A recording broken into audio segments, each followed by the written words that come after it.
What is going on, everybody out there in YouTube land, out there in podcast land, wherever land that you may be tuning into this live audio movie reaction podcast? What's going on, everybody? Welcome to a brand spanking new episode of Ready, Set, Action Commentaries. I am your host, Mike, and as always, yet for the third time this year, but she has now become a fully energetic podcaster, I present my co-host Cassie, all the way from Texas. Cassie, salutations.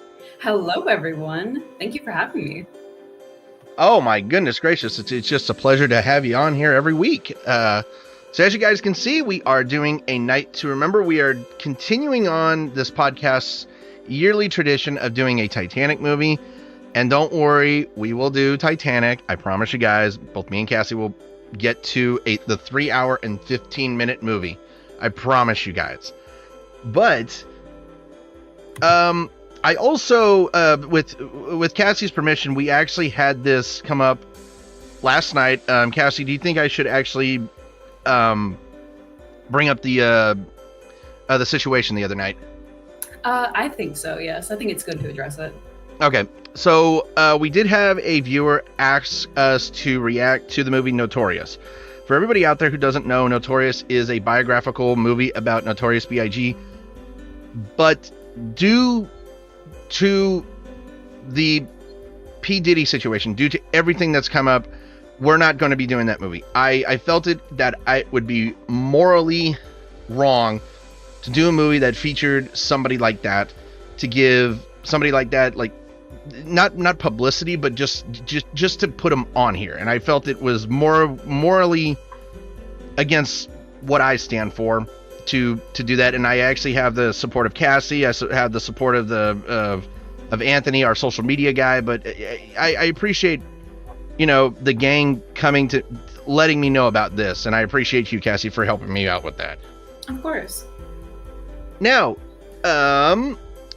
next week, of course, is Sonic 3. Sonic the Hedgehog 3. I am severely excited for it, and every time I go on YouTube, there are videos coming up of Sonic the Hedgehog 3 scenes. And it takes every ounce of me to ignore them, because I don't want to get spoiled 1 second of that movie. Honestly, I commend you for surviving this long. I mean, it's truthfully honest. Like, it took so much strength not to click on any of those videos. But after Sonic the Hedgehog 3, it'll be my first choice of movies for season 4, and I am happy to announce what it is. Me and Cassie will be reacting, of course, to the 1997 disaster film Dante's Peak. And I am one of my favorite Pierce Brosnan films of all time. But I know you guys are really wanting us to get involved into this Titanic film, so I think it is time that we get into it. Cassie, are you all set? Let's do it. Alrighty. If you guys are not aware of how to do this, if you're new to the channel and wondering how to join along with us, here's how you do it. Pull up A Night to Remember on any streaming platform service that it is on. Both me and Cassie are on Prime. Did you actually did you get an ad on yours, by the way, Cassie? I did not. Okay, thank God, because I got an ad. That's what it was before we went live. We actually had I had an ad and I was complaining about it. I think she heard me, but so pull up A Night to Remember, press pause at 0 seconds, and as soon as we say ready, set, action, go ahead and press play. So with that being said, quiet on the set, people, quiet on the set. Ready, set, action.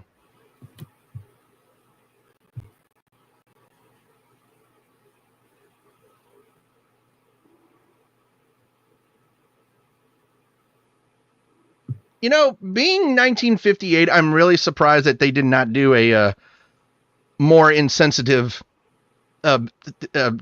introduction with that one. Honestly. Gosh. I know, I'm horrible.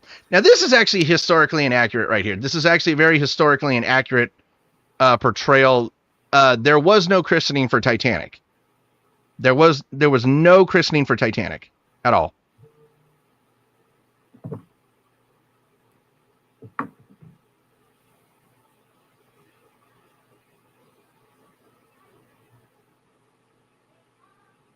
you do have to give him really good. You do have to give him some props on the details of the sets that they made back in the 1950s, though. Honestly.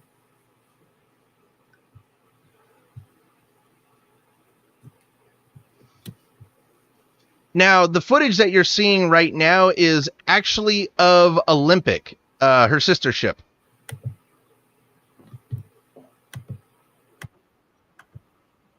So I always found that interesting that it was her sister ship that actually got the film credit instead of Titanic itself. Right. Now that right there was actually not Titanic, that was another ship, because there were no, I don't know, I feel like I know too much. I'm just insane. Yep, A Night to Remember from the book by Walter Lord. It's not really a bad introduction right there, by the way. I know. Okay, so very fun fact about this movie. There is an actor in this movie that plays the lookout Frederick Fleet, Bernard Fox. This was actually his first Titanic film that he did. He's actually been in another Titanic movie. And that Titanic film was, ironically, Titanic. That's crazy. That really is crazy.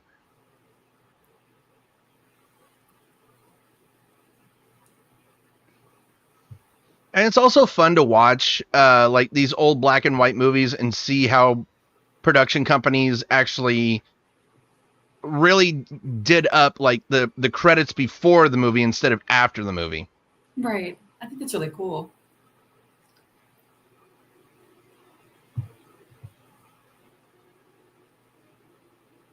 Okay, why am I getting almost seasick just from watching the camera go up and down, up and down?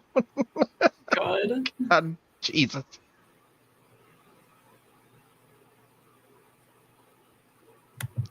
Swear. The producers gratefully acknowledge the assistance of Captain Grattidge, OBE, ex-Commodore of the Cunard line of the Commander Boxhall, who was fourth officer of the Titanic. Oh, I did not know that. Dang. Yay. Trains.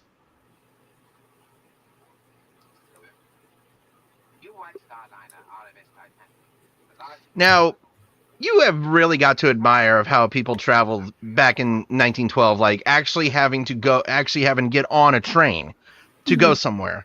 And because cars were not really a big thing at that point in time. Because during the 1912, it was called what is now known as the Gilded Age. I believe, I think that's what it was. Let me make sure I got this correctly. Yes, so it was the Gilded Age between the late 1970s to the 1920s, in which, you know, technology was finally coming into its own. Technology was actually finally starting to come into its own. Steamer ships were actually starting to become bigger at the time, because I think it was 1909 the RMS Lusitania was launched from the Cunard line, and she had two sister ships, RMS Mauritania and RMS Aquitania, and that's when the White Star Line started to come up with the idea for the three sister ships for their shipping line. Of course, RMS Titanic, RMS Olympic, and RMS Britannic. And I think it's kind of funny because the Lusitania for the Cunard line was the highlight ship of Cunard. And for the White Star Line, it was Titanic that was the headliner ship. And each headliner ship from both companies met with a tragic ending in a sinking. Damn. Yes, so Lusitania was torpedoed and sunk in World War I, and as we all know, Titanic struck an iceberg and sank.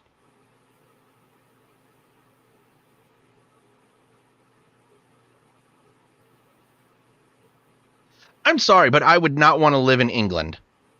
Only because, like, everything looks too old-fashioned. Yes. Gosh. I just finished the Netflix special, The Crown. I don't know if you've ever seen it before. I haven't. Very, very highly critically acclaimed series. I watched the first 5 seasons all on a binge. I think it was in 2021, and finally got done with season 6. And it was basically what happened during Queen Elizabeth's reign as the Queen of England. Mm-hmm. But it got into a lot of really good history.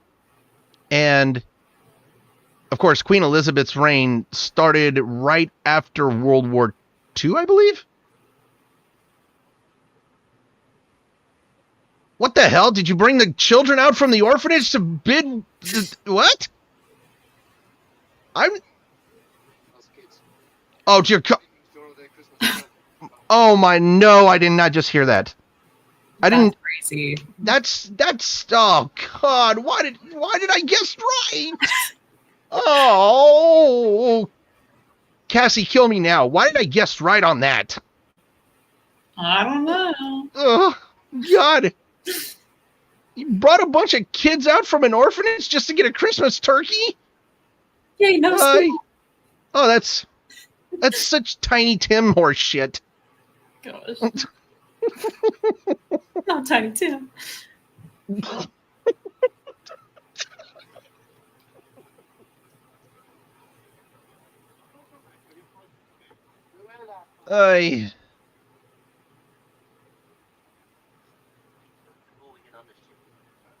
Oh, you don't sound a little Irish at all. There's not even a good Irish accent that you have going there, lad. Ugh.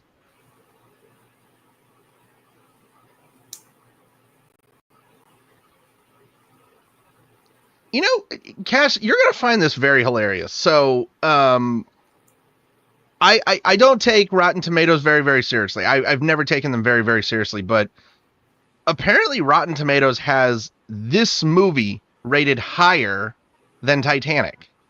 Really? I don't understand how that's logical. Well, actually, I think it's because Rotten Tomatoes is more like shoot, I don't remember what someone said. I think it's like more adult based, and it's more. Yeah, like, I mean, I don't know. I feel like the problem that I have with Rotten Tomatoes is they give good scores to really poorly put together films, and then they give bad scores to great movies. Right. Like, oh God, what the hell I think they gave Avatar like a 9.7 out of 10. And I don't understand, like, here's the thing. I didn't think Avatar was a bad film, but I don't think it was a great film. Valid. And of course, my ex-girlfriend, she made me go to Avatar 2, and it's just like, don't make me do this. just please don't make me. And she's like, you have to come and watch it with me. And I'm like, crap. And I shit you not, it was such a waste of my time. Damn. It, like, Avatar 2 was horrible. Ugh. That movie's long too.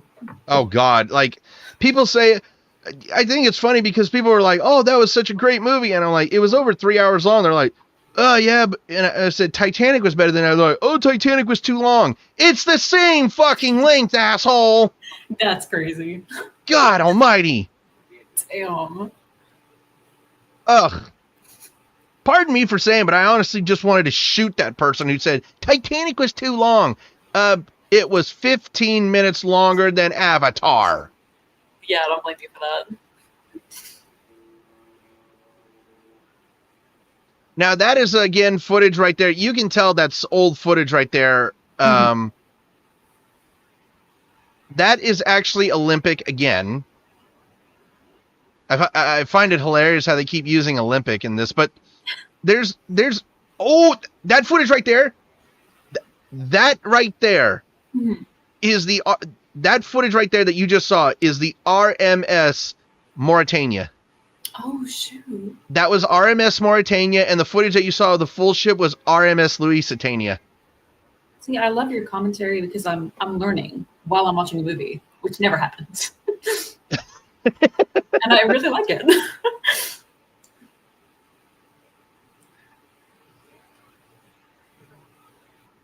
Oh, quit showing off. You were able to stand a pencil up on its, like, ugh. Well, it's 1912. What do you expect? Also, not to mention, did you see how much sugar that woman put on that piece of fruit? Yes. Good God. You want to talk about pre-diabetes? Oh my God. Ugh.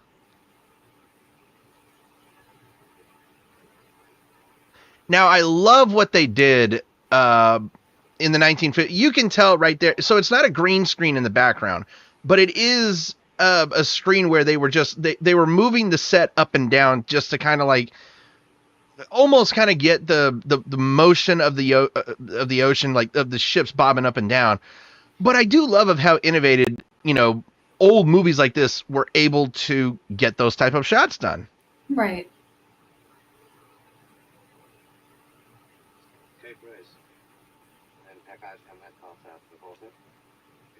Oh, I forgot. No, I forgot to mention. Drink of the night. I don't know what you're drinking, Cassie. Are you drinking anything? I'm drinking water. Oh, okay. So I am drinking what I call redneck Corona, Bud Light Lime. Oh, fancy. Very fancy. But Corona would be more fancier. I mean, let's be honest. Valid. Completely valid.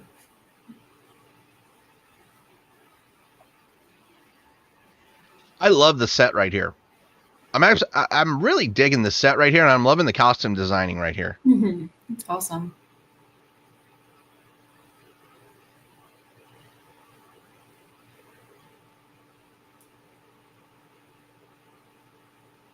And there's old skeezy J. Bruce Ismay looking over at Captain Edward Smith. Well, like, can I see it? Mm-hmm.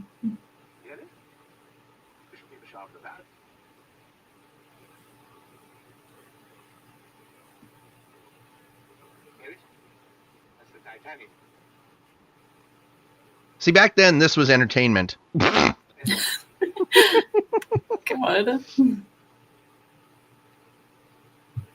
Okay. I just had this thought in my head. Could you imagine, like, God, oh my God. I'm trying to think of the word. I think it's called telegraph. I don't know.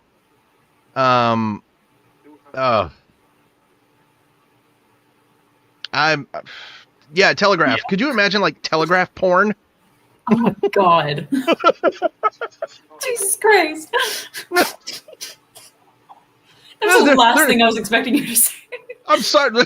Hey, you know what? You said something pretty harsh last week. We don't talk about it. We don't talk about that. I can just imagine they got their headphones on. They're like, "Oh, you got to listen to this." They're just listening to dot dot da da da da da da da da. Oh wow! Oh, this is getting good. God. Oh Lord, am I going to hell for that one?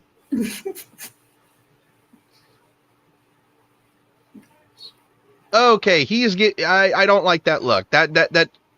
Mm-hmm. I'm sorry. The way he looked at her kind of terrified me. Yeah.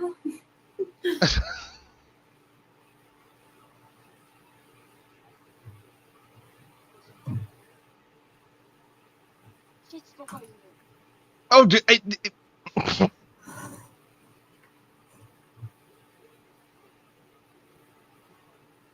I still say what we saw in Titanic in 1997 with the third class party, that topped it all. That's exactly how third class was back then. Oh yeah. And let's be honest, like I would rather be in a third class party than in a first class lounge room with snooty assholes. I know. And then also just like clothing wise, I would not be comfortable. No, I couldn't do it. Like I actually once wrote a screenplay with somebody, and we actually sent it out. We never got word back from it. It was actually a Titanic film. It was a Titanic. It was a Titanic film with two brothers that were in first class who felt like they were more suited to third class. And again, it was a love story and everything. And I think it was, how many pages was it? I think we printed up a 462-page screenplay. Jesus. We sent it off. We sent it off to Paramount. We sent it off to Fox. We sent it off to everybody. We never got word back from them. I think you should try again. You know what? Only if he saved it on his old like laptop. Oh well, shit. I did, because this was, oh God, when I want to say this was back in 2011 that we wrote it. That's crazy.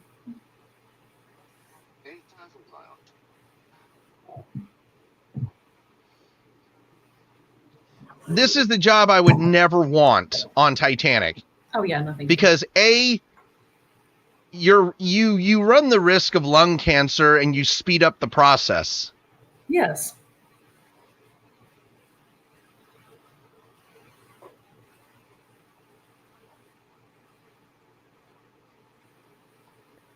So I'll be truthfully honest, I know nothing of any of these actors. I absolutely, it's very rare that I will actually come across actors like from the 1950s or 60s that I will actually know. None of the actors and actresses in this film I know nothing about. Here he is again.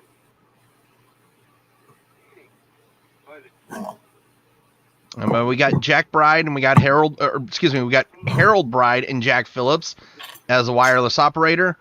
Only Harold Bride survived. Jack Phillips did not survive the sinking. Dang.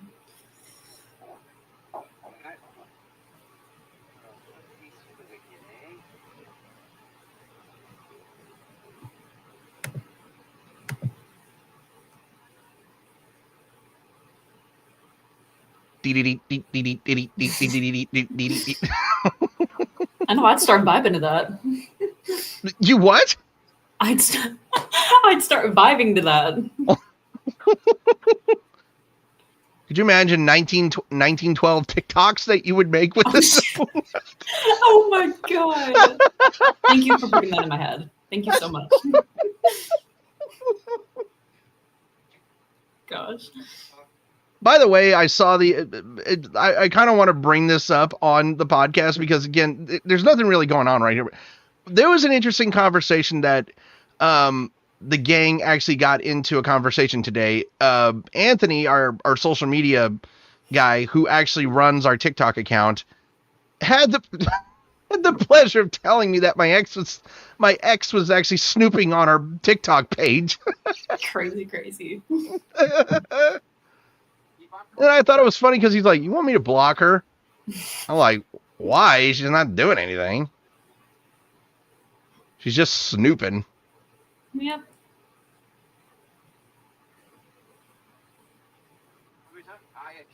The temperature's dropping. We don't want to freeze up in the fresh water tank, so keep an eye on it. I think the temperature. You know, that's actually a terrific shot with the model Titanic. Mm-hmm. By the way, you can tell it's a model because none of those people in those windows are moving. God.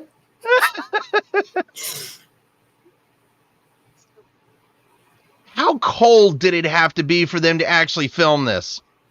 Because at least you can see their breath in this. Well, oh wait, no. I was gonna say it could have been added in, but that probably didn't come till later. No. That was 1997 Titanic that they added the breath. Yeah, I forgot about that. Do you actually know how they did that? I do. I've seen like videos about that. Is that not the coolest thing of like It how is. they put somebody in a black mask and right behind what was it? I think it was a black screen, and they actually made him read the words so that way that they could put that into that is attention to detail right there, folks. I know.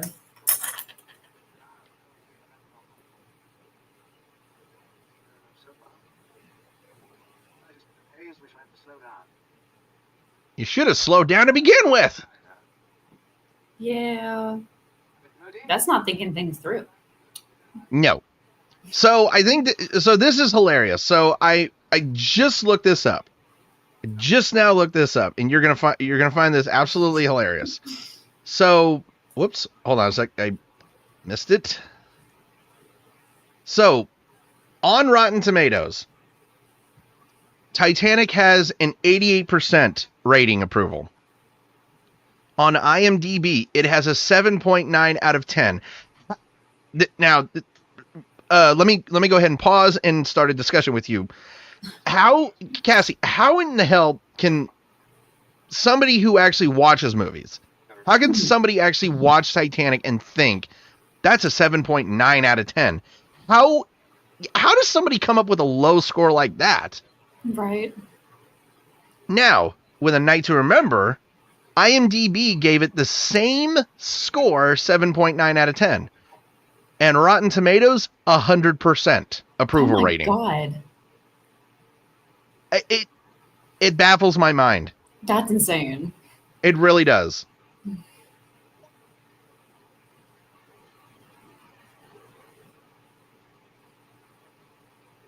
There's Bernard Fox right there on the right-hand side in that woolly beanie. Yep. Gosh. Bernard Fox, did you actually know that Bernard Fox was in the Brendan Fraser Mummy movie? I did not. Yeah, he played that weird, what was it? The weird World War I veteran who like drank a lot. The pilot. Oh shit! Oh my gosh, that's crazy. That was a terrible that movie. By the way, that was terrible camera work, right? Oh my. Okay, I'm sorry. That's terrible, terrible camera work. I know it's 1958, but. Yeah. No. Now, I will say this about Titanic. The only place that you would see me in the first class, if anything, the only place that you would ever see me, Cassie, smoking lounge. Valid. That would be the only, because, of course, I promote Mayfield Cigars, that is a cigar company out of Austin, Texas. If you guys are cigar smokers, I highly, highly recommend you go get some of their stuff. They have the most flavorful statewide cigars that I've ever had. But getting back to what I was saying, I would only go to the first class smoking lounge just to smoke cigars. That would be it. Any other time, I would be out on the deck or in third class. I don't ever want to be in first class. I'm sorry.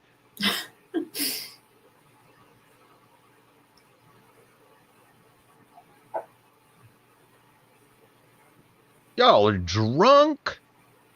Just a little.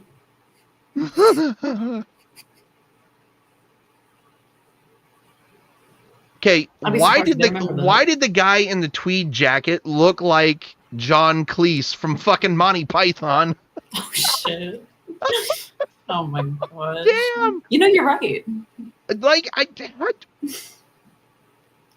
I'll be honest with you, Cass.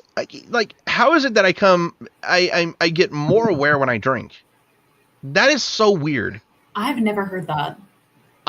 For some reason, I don't notice a lot of things when I get sober, but when I watch let me rephrase that. When I watch a movie sober, I do notice things, but when I drink, I somehow seem to notice tinier details, and that's so crazy. weird.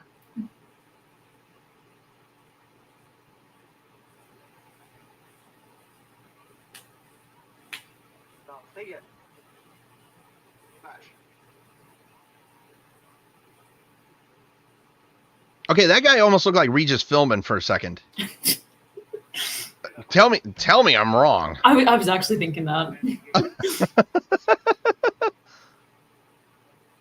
But I'm starting to think about now of Cassie, because she's, by the way, Cassie, if you guys don't know, go follow her on TikTok. She does terrific cosplays, and like I'm just now thinking right here, she's gonna get this sound and she's just gonna start doing dancing like dee dee dee dee dee dee dee. Oh my god.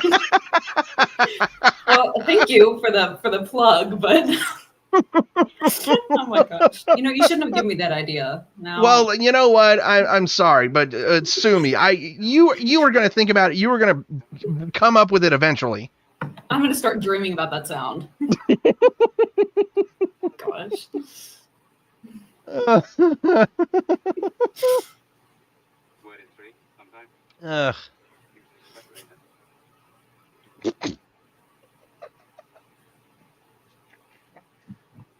I'm not even. I haven't even finished my beer.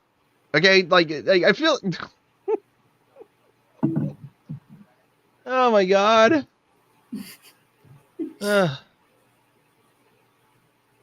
Why do all of these guys who have black hair look like they have grease in it? I know. Jesus Christ.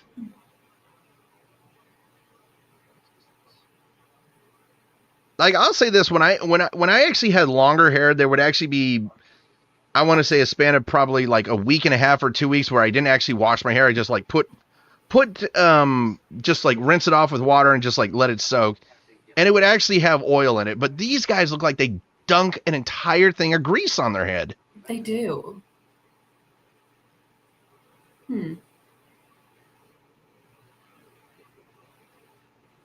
Okay, now I can say I'm done with my first beer. I'm sorry. I don't want to ever be a coal mine. I don't ever want to do. If there was one job on the entire ship of Titanic, I would not want to work. Or excuse me, two jobs. I wouldn't want to work in the engine room, and I wouldn't want to work in the boiler rooms. Yeah, no, thank you.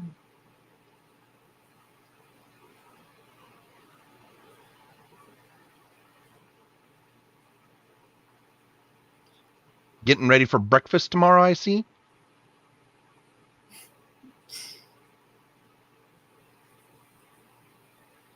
It astounds me, like, when you think about it, like, in just a few short hours, everything on that ship is going to be 2.5 miles at the bottom of the Atlantic.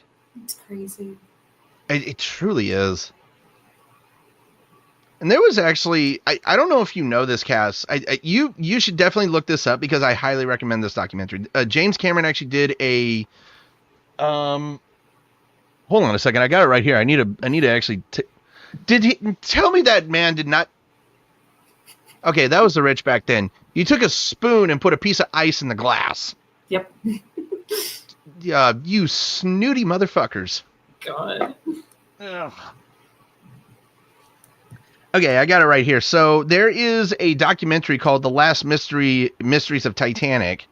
And James Cameron actually took a ton of ROVs, went deeper into the ship than anybody has actually ever done.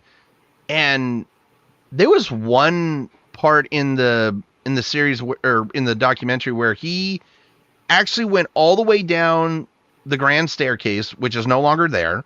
Right. And he actually got into the Turkish bath. Jesus. And if you were to actually see the video of them getting into the Turkish baths, it's astonishing of how intact it is. That's wild. After being down there for almost 100 years. See, like, as sad as the event was, like, I just find stuff like that so fascinating. Oh, I agree. And I feel like that's what draws people to the story of Titanic. It's not the disaster itself, it's the history. Exactly, yes. Oh shit, a 1912 booty call. Damn.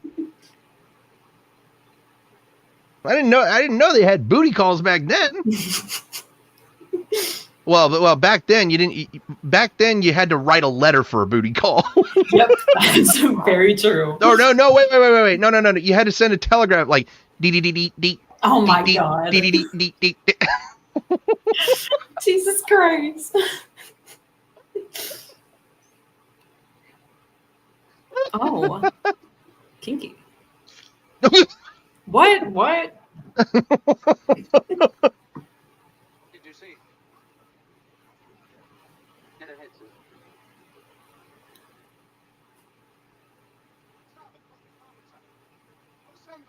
I will say this, 1997, the music that James Horner in that soundtrack did to when they were actually about to hit the iceberg, that was one of my favorite tracks from that soundtrack. Mm-hmm. Yeah. Eek! They just start playing the Jaws soundtrack. Oh god, that would have been even better right here. Playing the Jaws sound, playing the Jaws. Oh no, we're gonna hit a styrofoam iceberg. Run! Oh, no.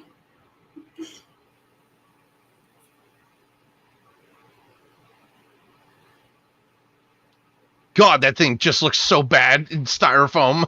Yeah.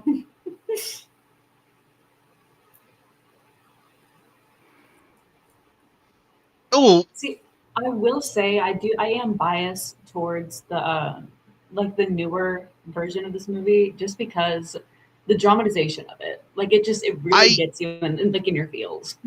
I actually need to agree with you on that because I'm very biased towards it because I mean I don't know, like I do love the 1953 Titanic. We'll get into that movie eventually too. I promise you that. But I feel like out of all three Titanic films, Titanic in 1953, A Night to Remember, and Titanic in 1997, it's just, you can't compare it because to the time where these movies got made, the technology was not there. But if the technology was there, I'm curious of how they could have made it. Mm-hmm. That doesn't even look like a piece of ice. It looks like a piece of glass. Gosh. Jesus H fucking Christ. Yeah.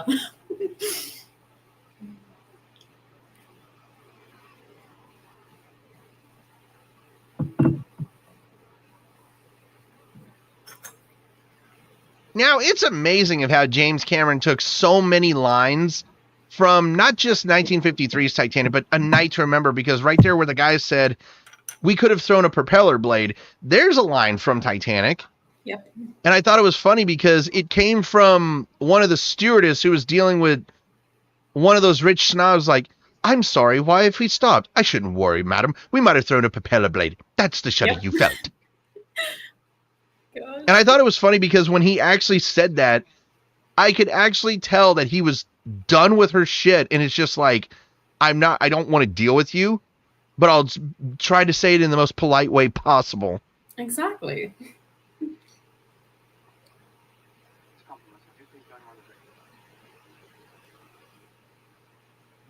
Now, I do believe that Michael Goodliffe, who is playing Thomas Andrews right here, was a bad... I don't think he was a bad choice, but you need to understand something. Thomas Andrews was from Ireland. He was from Ireland. So for you to just do an English accent for an Irish person, coming from an Irish person itself, that's offensive to me. Valid. I feel like that's well-placed anger.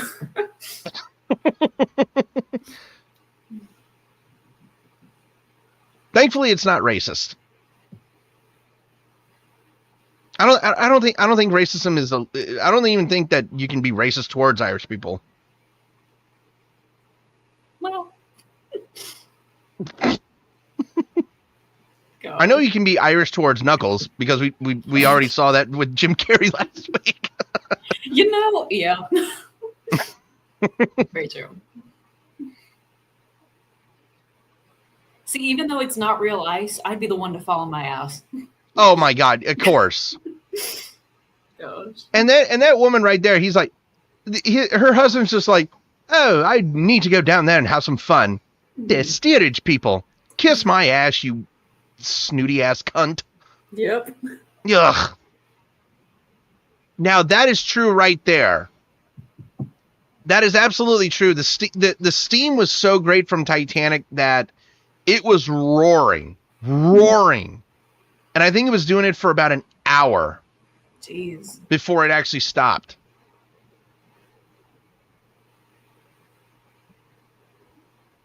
Okay, I'm sorry. If the water is coming in, I'm not going to be one of those stokers that stays. I'm going to be like, I'm out of here. Get this man up as soon as you can. Yes,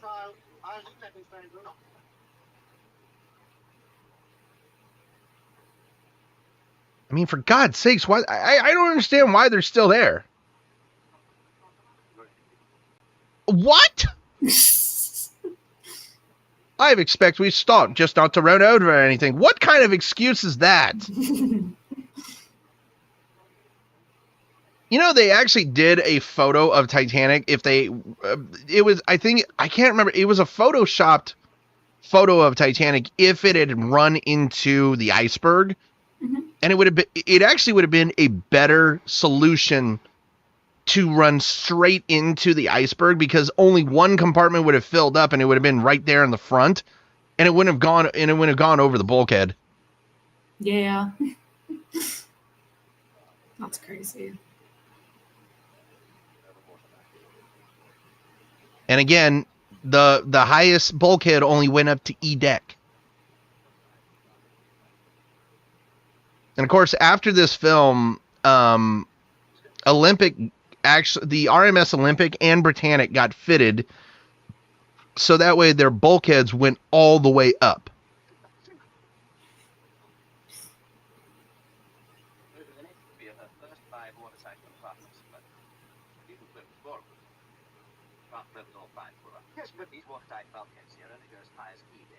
But then, see, this doesn't make any sense. Like, you say that she can float with 3 of them filling up, but then the water's just going to spill over the bulkhead. And it's going to fill up another compartment.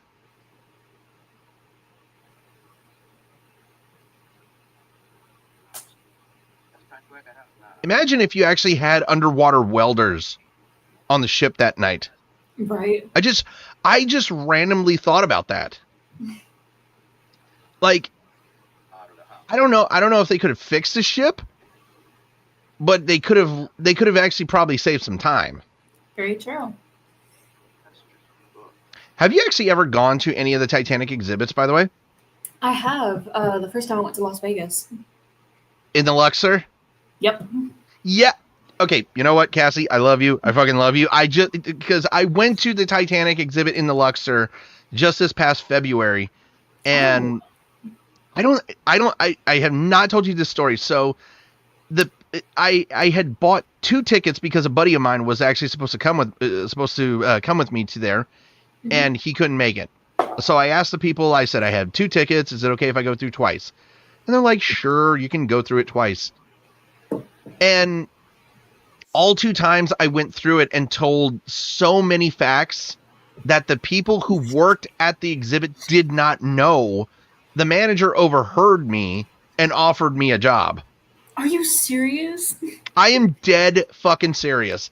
And he asked me, he's like, are you looking for a job? And I'm like, I live up in Washington State. And he said, would you be willing to come down here once a month and work? And I'm like, why? I literally asked him, I'm like, why? And he said, I'll pay you $30 an hour. And I'm like, what? That is insane. But it's just like, be honest with me. Like, that would be so unfair to all the other employees to get $30 an hour just because I know more facts than they do.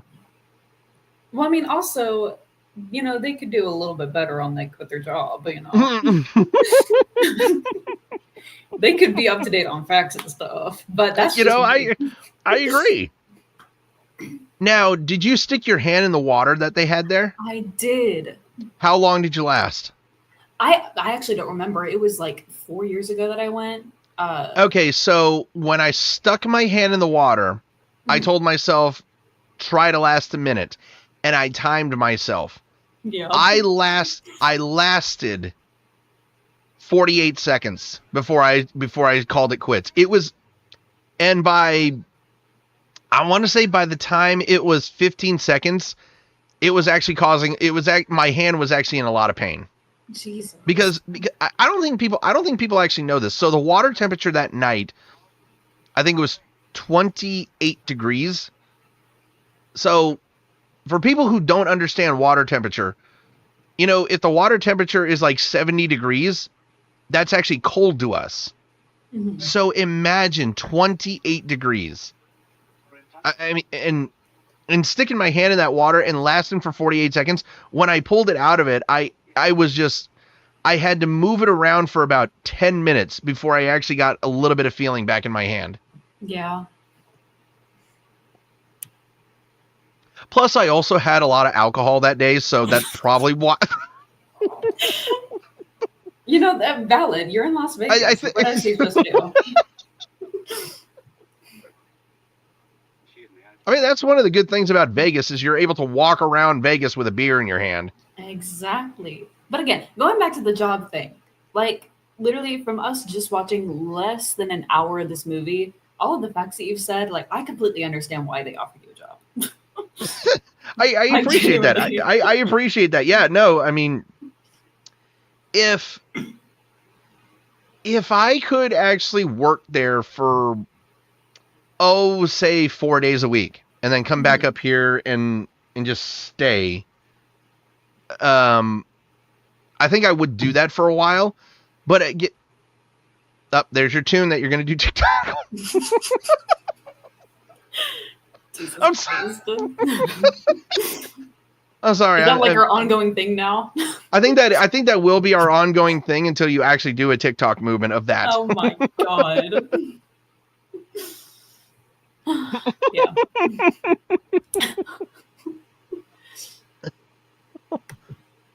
Ugh. I swear the shit that both me and Cassie have come up with in the last 2 weeks have been nuts. I think that one's been the craziest one so far. Yes. God.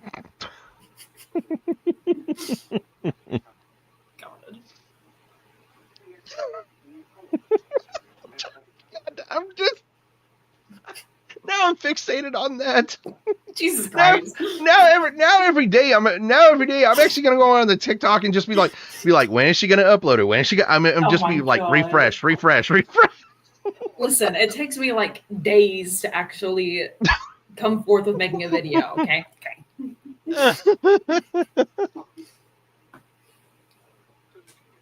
Okay, hold on a second. Are you two a married couple? Why do you have two beds? Well, actually, that was a thing back then. Was that a thing back then? Yes. So I love the show I Love Lucy. And they weren't allowed to be in the same bed. They had to push two beds together. No way. Because back then you weren't allowed to sleep in the same bed. Okay, you know what? Cassie just taught me something. That is insane. That is insane to think about. Yes.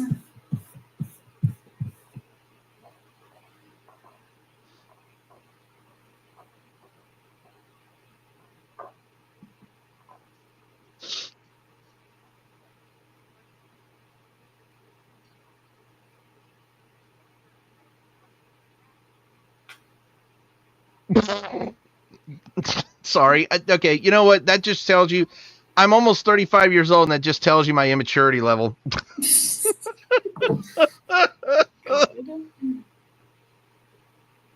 Oh, Jesus. Okay, right then and there, I'd be like, I'm out of here.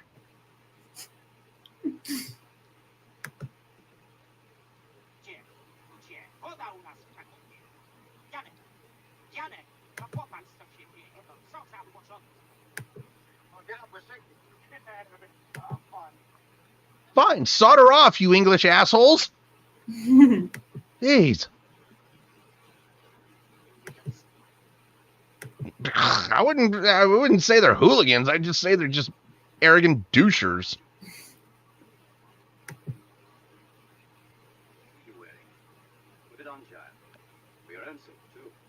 You know what? I'm with Thomas on that one. Like, seriously, like, lady, wear the bloody life jacket. Yeah. Oh, and there's Regis filming, and the other guy's just playing poker still. Now, I think you might know this. So there was a deleted. There were a ton of deleted scenes, by the way, from Titanic. I think the director's cut was about an extra hour and 15 minutes long, so about a 4.5 hour movie. Mm-hmm. And I do wish that they would come out with a director's cut, by the way. I would be the first one to sign up to get a Blu-ray director's cut of Titanic. But there was a deleted scene that featured Jack and Lovejoy fighting in the dining room. And there were so many people who said that shouldn't have been, real quickly, that shot right there of that right there, that's why you can't film model ships with water. You can't imitate of how the water is going to spill that high over the ship. That's the only thing that I'll say about this film. But getting back to the deleted scene, there were so many people who said, "Oh, that deleted scene should have never been in the movie." Even James Cameron said it was a pointless deleted scene. I think personally that it was actually one of my favorite deleted scenes. I don't know why. I'll send you the link, Cass, after this movie, but it was, I don't know. I feel like it answered why Lovejoy was bloodied when Titanic was breaking up in the movie. Huh. Well, now I'm intrigued.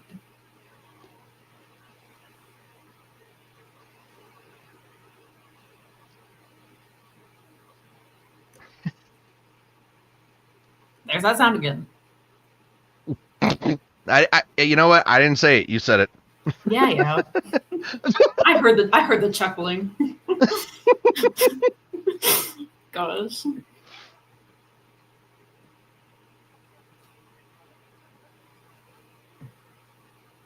Now, that was something about 1950s films that I didn't really kind of care for is the delivery of some of these lines. Like, I feel like there was way too, he was saying that, he was actually saying that line way too fast. Yeah. Head northwest.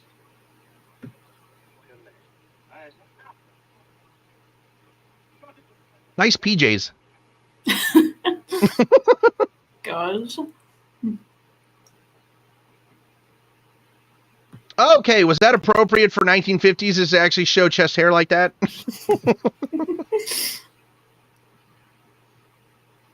Now, James Cameron also did a special for National Geographic, and they actually said they were shocked with how much time it took to get a lifeboat ready, loaded, and lowered, that they even got 16 of the 20 lifeboats lowered. Jeez. And of course, one of the lifeboats for Titanic was actually never really launched properly. It was actually overturned, and there were people on the overturned lifeboat. And think about this. When Titanic sank at, I think it was 2:15 in the morning. 2:15 in the morning, I think the RMS Carpathia came at around, I think, 4:40 in the morning. So think about this. At 2:15 at night in the North Atlantic, you're balancing yourself on an overturned lifeboat. You're fighting for your life for over 2 hours. Do you know how put yourself in their shoes? That had to be the most terrifying and most agonizing 2 hours of their lives. Yeah, that's actually crazy. Woo. That is false. J. Bruce Ismay never helped.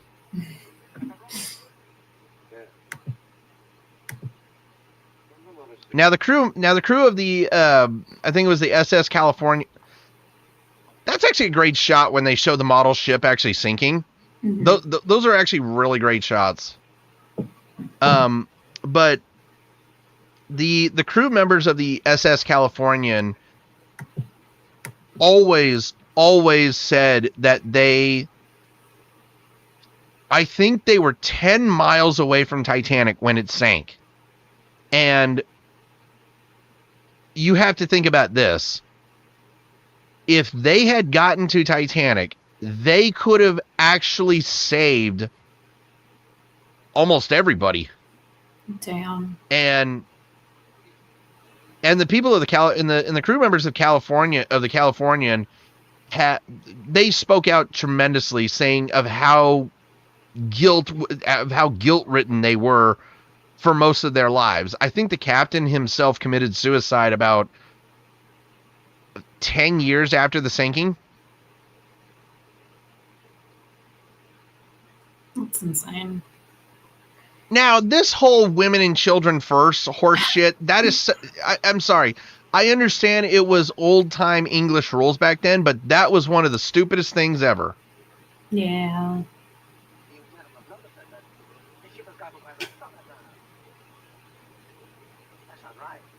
Quit playing cards and go upstairs, you fools. That's what rich people do. They're so out of touch.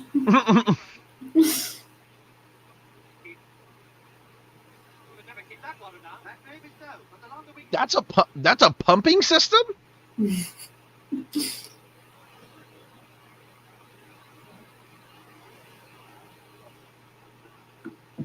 Okay, why am I just noticing that the guy who's playing Thomas Andrews, he's got like a witchy nose?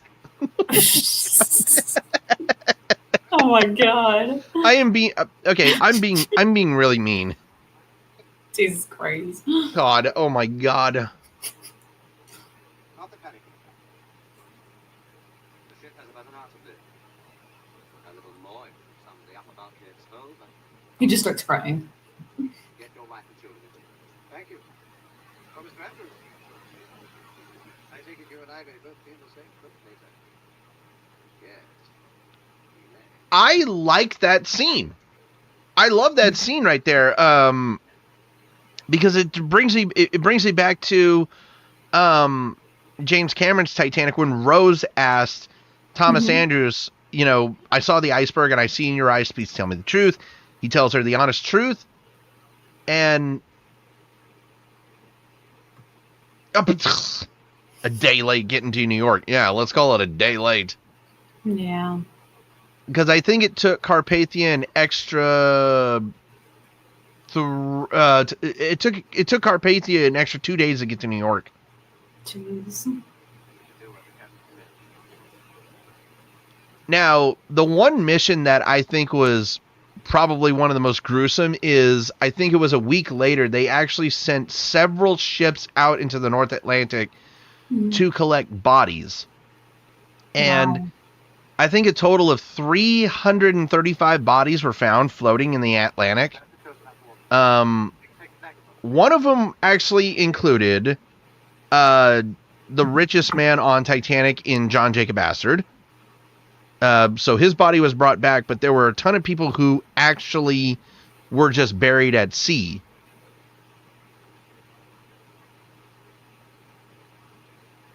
You should have gotten out of the boiler room when the water. I was gonna say, like, bad timing. Yeah.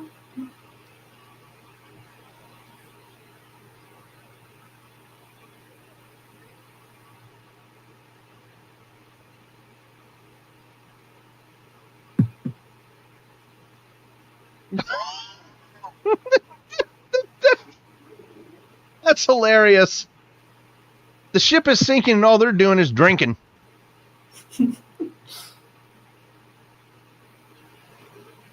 I'll be honest with you, if I was able to get on a lifeboat that night, the first thing I would do is actually take a bottle of hooch with me. Like, Not for real. Like, that's I don't think that's the alcoholic in me. I think that's just me. I need alcohol to cope with this. Me. yeah.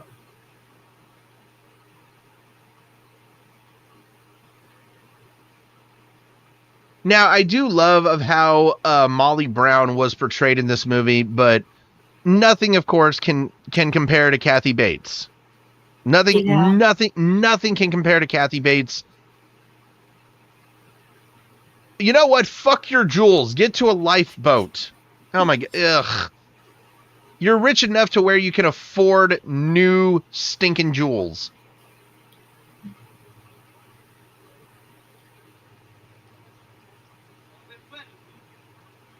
It's just awful the way they treated those third class passengers. They treated them like animals. They really did. Ugh. Now, I think you might know this, Cass, but not a single person who worked in the engine rooms, not the boiler rooms, but the engine rooms. Not a single member who worked in the engine room survived that night because they worked diligently to keep the lights on for as long as possible. That's absolutely crazy.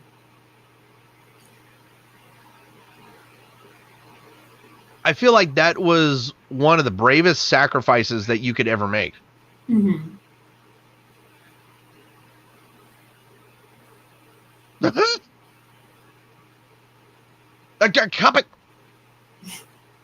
Freaking English. Good. Why? Why is it that the English always think you can solve everything with a cup of tea? I know. Swing them up. Stand side of the ship. Full gangway door. So let's go ahead. Let's go ahead and talk Titanic real quickly, Cass. Since we are watching Titanic. So since you did go to the lock, sir, I have to ask you, how amazing was the experience to be in the same room as a 12-ton piece of with a 12-ton piece of Titanic? Yeah, I started crying. It was really emotional for me. Just like, obviously, I'm never going to know what they experience. I'm never going to be in that position. Well, pray to God, I'm never going to be in that situation. But just, it's crazy. It's crazy to think about that something like that actually happened and that we're able to actually experience it and look at stuff like that.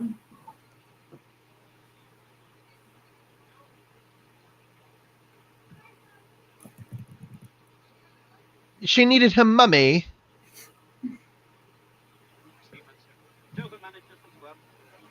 Oh, okay, I just remembered that character. That is actually a chef. Oh my God. Charles Jewin. I believe that's how you pronounce his last name. No, I just looked it up. Sorry, Jockin. Charles Jockin. And he had survived, I think, over an hour in the water. And because he had a large amount of alcohol in his system, because he was also, because he was a chef that drank a ton of whiskey that night. And his story is actually kind of amazing. But getting back to what I was talking about, the big piece. So the first time, so I think it's kind of funny, Cassie. Did you actually read about the big piece of the first ever place that it actually came on the tour? I think I did. It's been a while though. Okay, so the first ever stop for the big piece of Titanic was here in Seattle at the Pacific Science Center. Oh shit. So I got my opportunity. I have now seen the big piece now 2 times in my life. Mm-hmm. Once when I was 11 years old, and I actually got to touch the big piece. I did touch the big piece, and it was, I can actually remember, I touched it with my left hand, and it was a really humbling experience as an 11-year-old. But going back now as a almost 34-year-old this past year, in February, and seeing the big piece, the second time that I went through the exhibit, I stayed in the room with the big piece for over an hour because I just soaked it in this time. And you're absolutely right. I definitely started to shed a couple tears because just thinking about, there it is.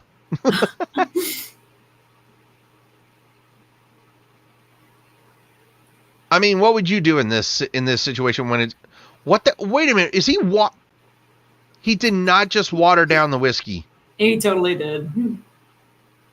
Oh my God. Cassie, as somebody who is Irish, Scottish, and German, that was offensive to me. You do not water down fucking whiskey at all. Oh my, I can't believe I just saw that. That's terrible.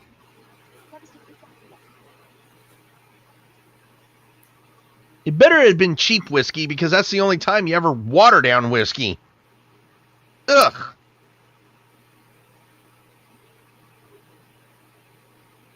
Oh, dear Lord. Now, I will say this. I actually know of somebody who worked on the movie Titanic as an extra. Mm-hmm. And I think they said they spent about, because they had to he had to film about an hour a day in the water. And he said that they had to dry him off so many times because he kept going in the water because he had so much fun. And I don't know, if I worked on a movie that had Titanic, that had water right there, I don't think you could keep me out of the water. I love going, I don't know. I love swimming. So you couldn't keep me out of the water. That's crazy. I mean, I don't blame you though.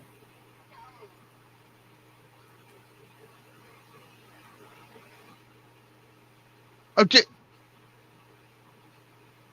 Oh, for heaven's sakes, lady, get in the boat.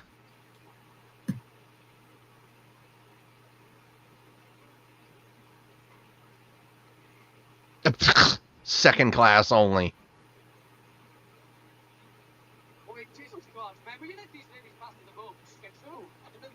There you go. I was going to say the same damn thing.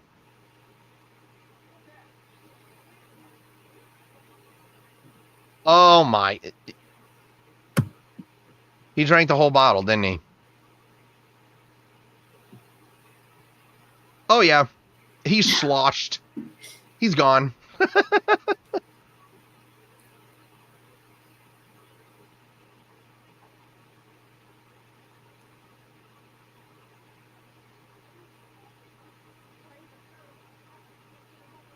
There was another deleted scene from Titanic that I do not think that should have been removed, and it was the scene with Isidore and Ida Strauss, where the woman was saying, "Where you go, I go. We've been married for 40 some odd years. Where you go, I go." I don't think that should have ever been removed from Titanic, because the Strausses are a very, very well-known couple on Titanic, because they were the founder of Macy's department store. Wow.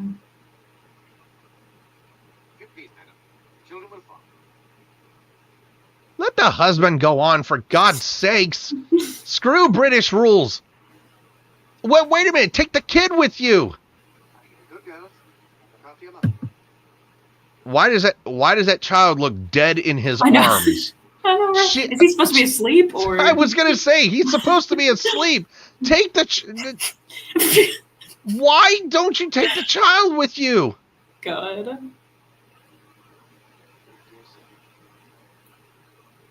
Oh, there you go. Okay, I was gonna say, if that child was not going into the lifeboat, there was. I'm sorry, this kid looks dead. Gosh. For God's sakes. Oh, I just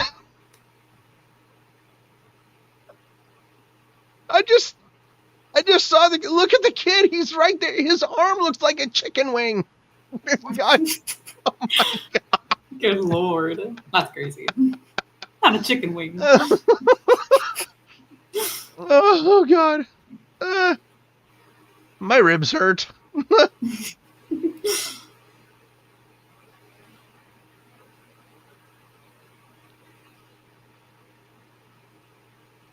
Again, 1958 right there. Like, the fact that they are,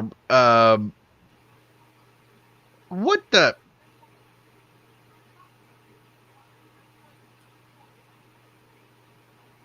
Oh, now he definitely sounded Irish right there.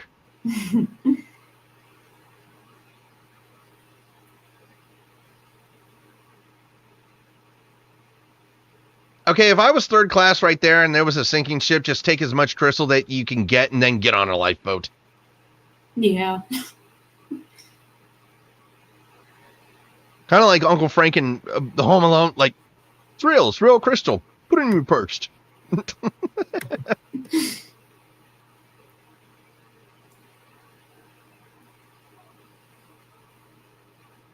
told when to go up. Again, the way they treated those third-class passengers that night, it was, that's just beyond cruel. Yes.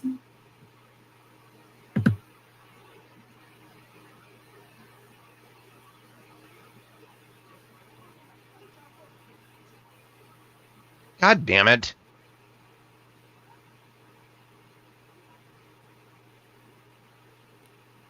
Oh my God, lady, are you...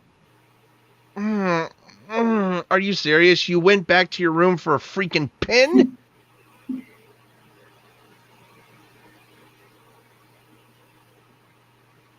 Oh my God, she went back for her lucky pig. What? I'm not gonna lie, that's something I'd do. Oh my God. Listen, if I brought a stuffed animal or something on that ship, I'd be going back for it. That wasn't even a stuffed animal. That was a ceramic pig. Same difference. I'd be going back for it. Well, I will be honest with you. So, oh my God, knickerbockers.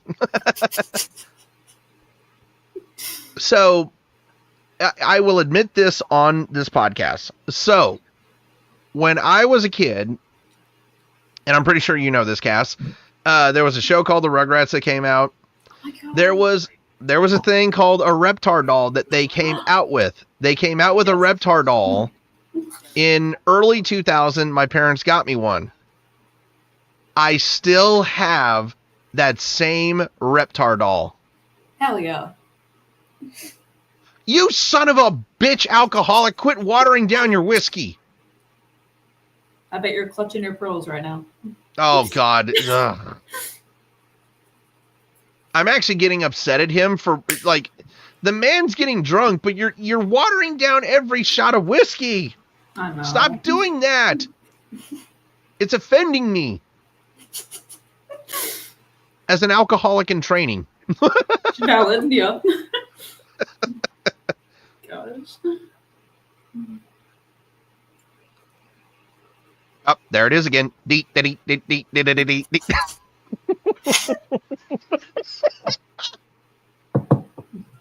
hard to just not, like dance to that because it's such a nice beat.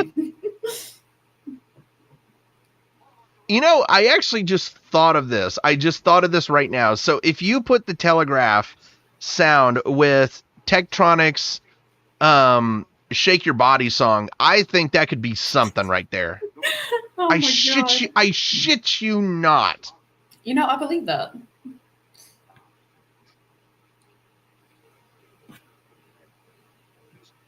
One of the things that I actually loved about Tektronic was they actually had... There was always an ending song to the Teenage Mutant Ninja Turtles movies from 1 and 2. Mm-hmm. Or there was always a signature song. But Tektronic actually had the final song on Teenage Mutant Ninja Turtles 3, which most Ninja Turtle fans say, oh my God! How in the hell did you... Come on! That's crazy. I was going to say, how in the hell did you just not see that gap, lady? But yeah, most Ninja Turtle fans will say that Ninja Turtles 3 was the worst one. I actually say it was better than 2. I know. Controversial take.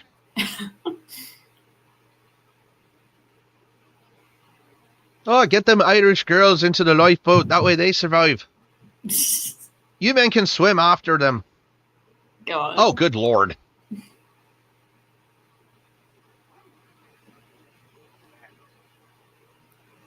What the fuck is wrong with you people? Oh my God. You know what? Both of you deserve to die. I'm sorry. Yeah. Because, you chose to pick out an outfit and pack your suitcases, then go upstairs and get into a lifeboat. Both of y'all are nuts. Ugh. I really hate to say that. Like, that was the one thing that I hated to say on this podcast. Both of those people deserve to die. Yeah.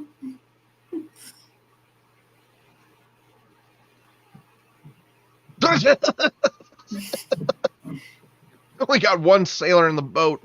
Right? Taylor, I'm a yachtsman. A yachtsman? That doesn't count.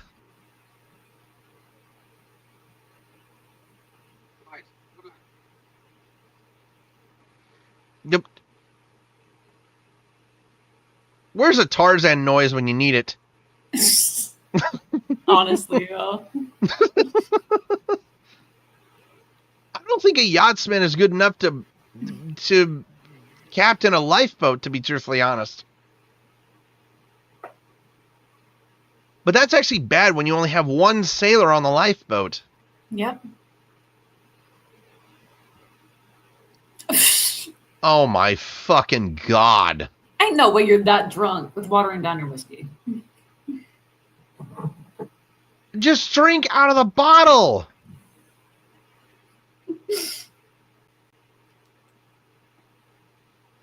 Can somebody explain to me how he's even able to walk after downing almost...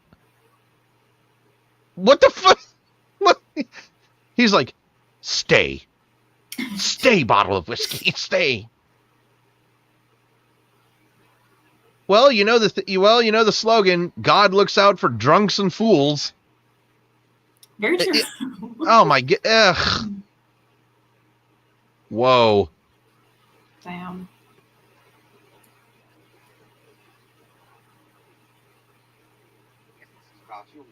Oh.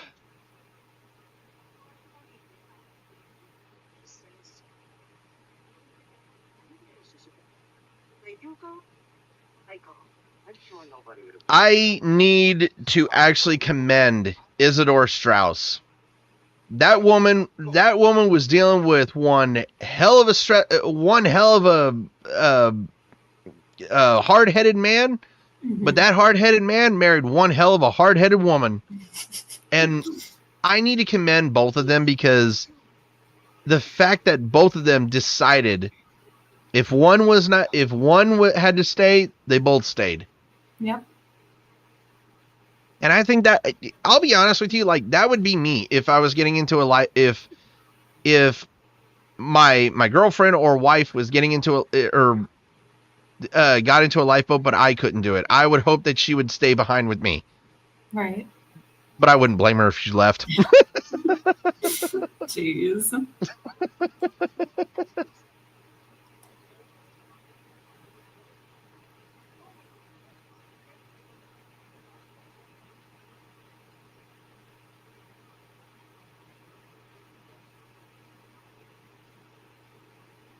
I would like to say, though, Cassie, that we are now the owner of how many? So we've on the YouTube channel, we posted several shorts from the Sonic the Hedgehog reactions.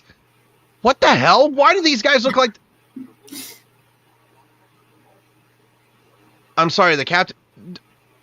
Why do these? Is it just me, or did they look like they could still be in elementary school? Right. But no, we officially now have 2 shorts from our Sonic the Hedgehog movies that have reached over 1,000 views. Awesome. Very awesome.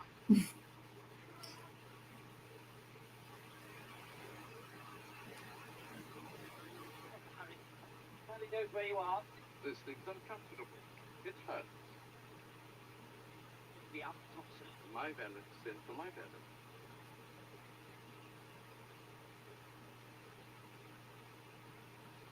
Ah, yes, Mr. Benjamin Guggenheim went down with the ship like a gentleman.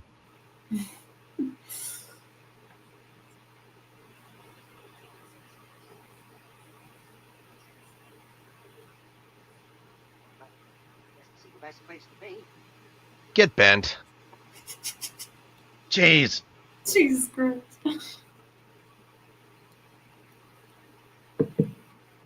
I was going to say, why the hell did you... Like, there you go. Take the axe and chop the damn thing down. Yep. That's just wrong. It really is. Oh my god. Okay, the ship is sinking. The ship is sinking. God damn it. Fucking crazy. Now, this is actually true. They did have pistols out there. Mm-hmm. The only thing that is historically argued is whether Officer Murdoch did shoot himself. Oh. That has always been argued. Hmm. And I know during the premiere of Titanic, one of the relatives of Officer Murdoch was in attendance for the premiere of Titanic, and they were very offended of how they portrayed that. Jesus.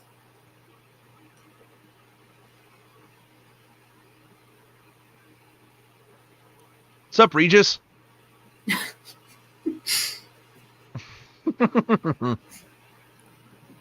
Gosh. Now, I will say this about the 1953 version of Titanic. Those stokers got lucky.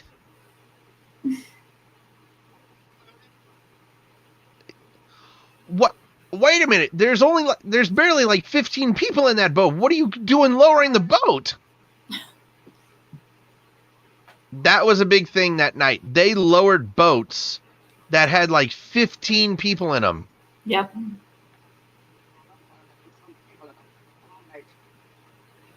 Just That's jump absolutely into the crazy. boat. Yeah. Now the set, you really got to give it to the set designers. They did a great job with the sets for 1958. Let him go.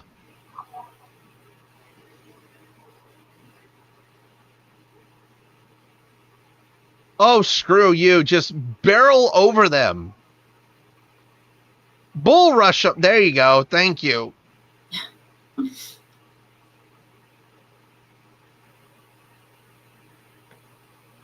Of course, the only place on the entire ship that didn't have people on them was the back. Oh my god. God, this dude Jeez. trying to navigate through here just drunkenly. Mm-hmm.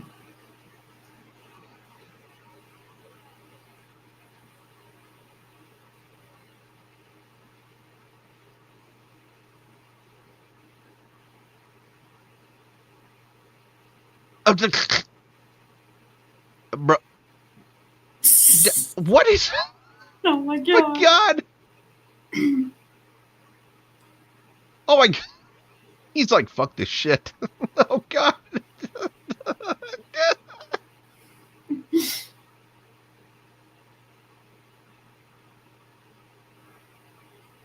You have got to be shitting me.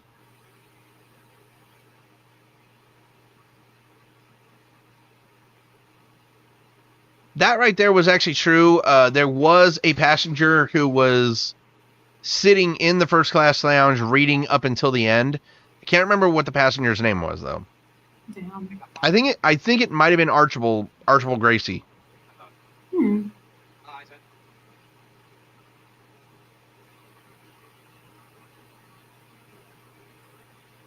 No, actually, my fault. He actually, Archibald Gracie actually survived the sinking. So my fault. Huh. He actually became the first adult survivor from the sinking to die because he died 8 months after the sinking. Jeez. And I just learned that. I just learned that now. And so here was the thing. So it says that Gracie never recovered from the ordeal he endured in the sinking of Titanic as a diabetic. His health was seriously affected by the hypothermia and physical injuries he suffered. It was reported, though, that he was well enough to attend Thanksgiving reception at Hotel Gotham. Gracie fell into a coma on December 2nd and died of complications of diabetes on December 4th. Yikes. That's crazy. Hypothermia is nothing to fool around with.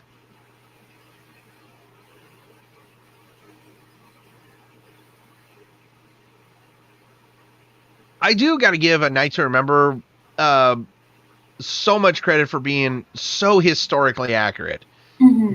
Because the dramatization of James Cameron's Titanic, look, hands down, James Cameron's Titanic is the greatest Titanic movie ever made. But when it comes to historical accuracy, James Cameron did his best. J. Bruce Ismay, you snake.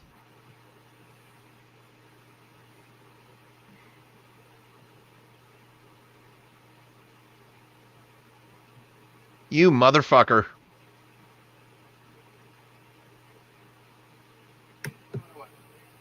And what kills me is that the officer just let him go in. I know.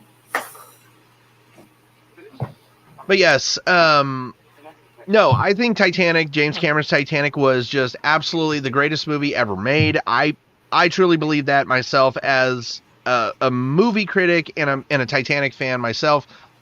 And the historical accuracy of Titanic was spot on. I believe it was spot on despite the fictional relationship and characters that were in the movie. Well, But as historical accuracy goes, A Night to Remember was pretty spot on. There was your tune again. Good Lord. No, I'm sorry. Until this movie ends, I'm not going to stop saying it. Valid, I guess. I'm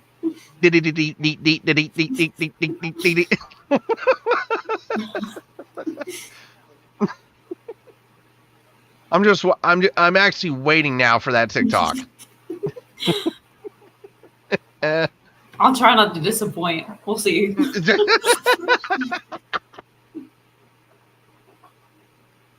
No way you can disappoint us.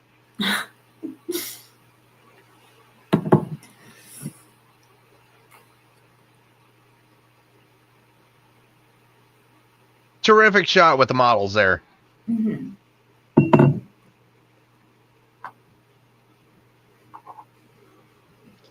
There's going to come a time in this podcast where Cassie will unfortunately choose to drink alcohol, and she will get drunk and she'll say stupid shit too, just like I am. What? Listen, I don't need to get drunk for that. Let's be real here. Well, I mean, evidence from last week. Okay. That's just the shit that's in my head. I mean, we actually had somebody comment saying of how that was one of the funniest parts of the movie, actually. Oh my god. Or one of the funniest parts in the commentary. Jesus. And I'm just like, really? That was the funniest part that you thought that was great? Well, you're welcome. I mean, come on. Like, just that one scene in particular. Well, to be truthfully honest, I was a little gay. Exactly. Oh my god, just wait for this next movie. Oh god. Oh Lord. Okay, you're gonna die because you jumped in with a t-shirt on.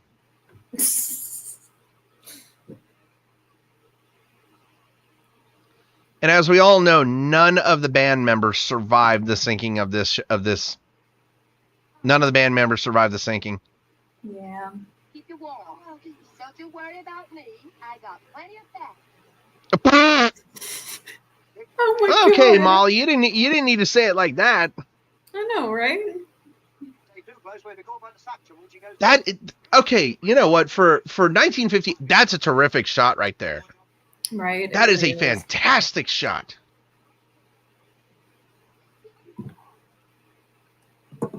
I feel like Molly Brown was a fantastic female rights activist. I felt like she would have been perfect for female rights as a female rights activist, because she didn't take no bullshit from anybody.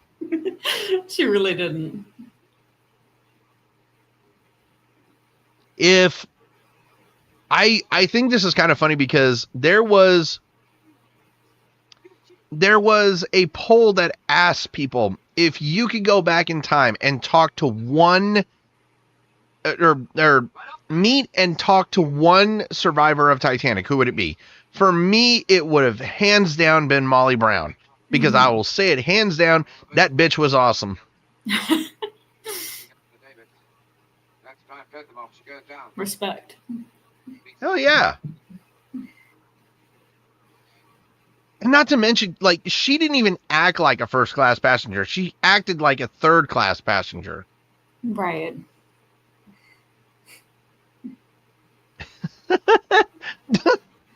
Sorry, I'm not laughing at what I said. I'm actually laughing at a text my girlfriend just sent me. No, I sent her a photo of my latest glasses that I picked up today. I actually picked up my wafer glasses from the store today, and nice. She actually said that my last pair actually looked like Harry Potter glasses, and I told her that she's actually never seen one Harry Potter film, but I told her, I said, the first time that you watch Harry Potter, it's going to be with me. We're going to do a binge night. I told her straight up, we will have a binge night. Oh my God, I love Harry Potter. Okay. So as we're getting on to Harry Potter, which of the 8 films was the worst film? Which of the 8 films was the best one? Damn, that's controversial. That's so for me, the worst of the 8 films was The Half-Blood Prince. You know, I actually kind of agree with that. And the reason why I've actually said that The Half-Blood Prince was the worst one was because if you pay attention to the film, if you pay attention to like how they did the coloration of the film, they actually did like colorations of different scenes, and they made that film look so horribly made. And then the director, he made Daniel look like an idiot, the way that he was directing him on how to act. Mm-hmm. Oh no, Regis Philbin's gonna die. Oh, Regis. Well, the couple right there, they're gonna die, but we already said that they deserve to die. Yes. But I think the best of all 8 Harry Potter films, and I think a lot of people will agree with me, is The Chamber of Secrets. Oh my God, yeah. They're so baby in that movie. Oh my God, it really is. But I don't know. I feel like what Ron Howard. No, it wasn't Ron. Was it? No, it wasn't Ron Howard that directed the movies. Sorry. Oh my gosh. Crap. Who the hell directed The Chamber of Secrets? Chris Columbus. There we go. Chris Columbus, what he did with the first 2 films was fantastic. And I wish that Chris Columbus could have stayed for all 8 movies, because I feel like he would have done a better job than all of those directors combined. Valid. Stay on the ship until the end. Put your life belts on and lower yourselves down into the water by the ropes hanging over the side. Don't jump if you can avoid them.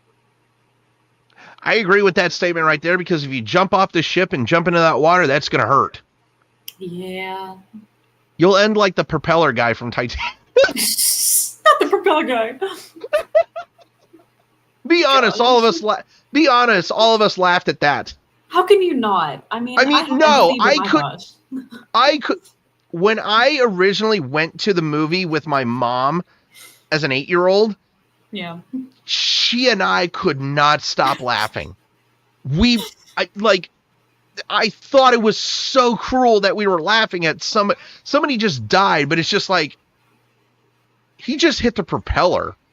Like, that's not funny.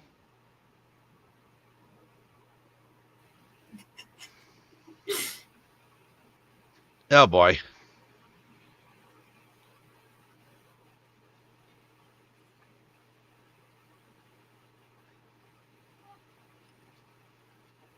You done your jobs, now get the hell out of here. Ooh, okay, real quickly, I just saw that shot. That was terrible. Yeah. Oh, did you see it? It was slowed down. Oh, I'm sorry, that was cringe. Actually, Ugh. crazy. Yikes. There's your sound again. How many more times are we going to hear that damn sound? I think this is the end of it, though, thankfully. Unless I actually provide the sound, just going. That sound is going to haunt my dreams now.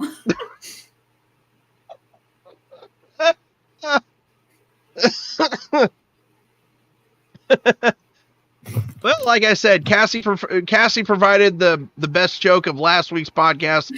I'm just going on what she did and basically never letting her live this one down. Thank you. You're welcome. And I guarantee you, no one's made that a sound yet, so I would have to make it a sound. Now that's actually happened. Bashed his brains in. Good Lord. Better shot right there. That was actually a better shot. Mm-hmm.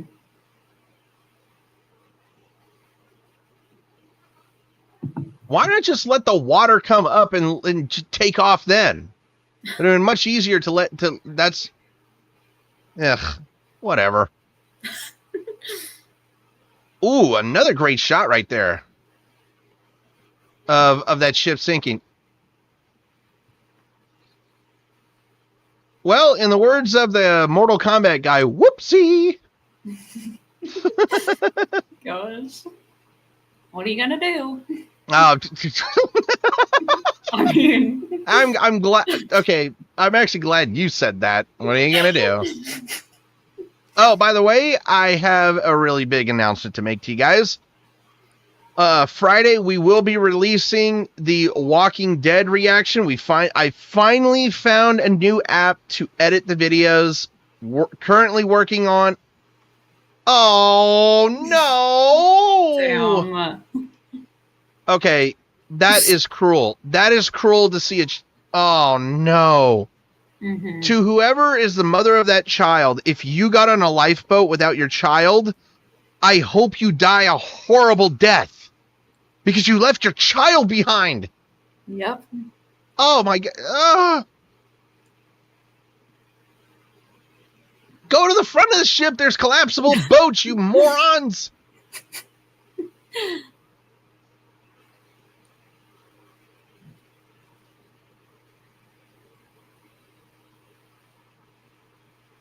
Now, I don't... Whoops.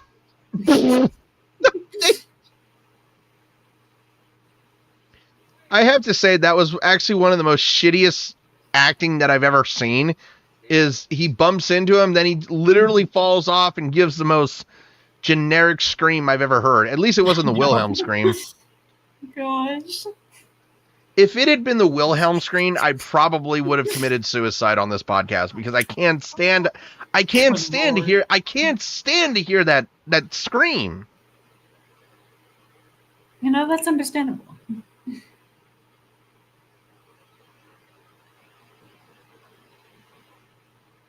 They're not even playing Nearer My God to Thee.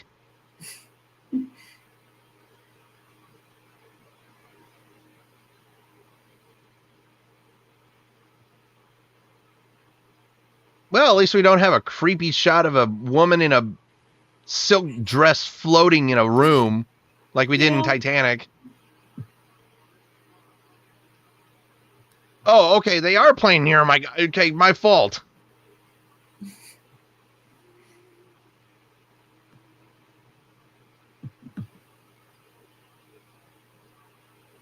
No way in hell they would hear that.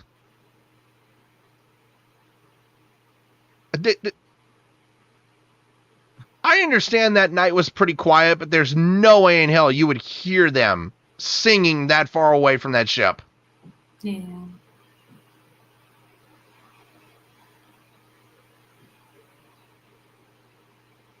In the words of Invader Zim, you lie! You lie!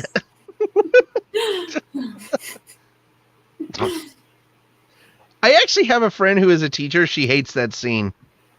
She absolutely hates that scene because she says, that's disrespectful towards teachers. And I'm like, it's a cartoon show.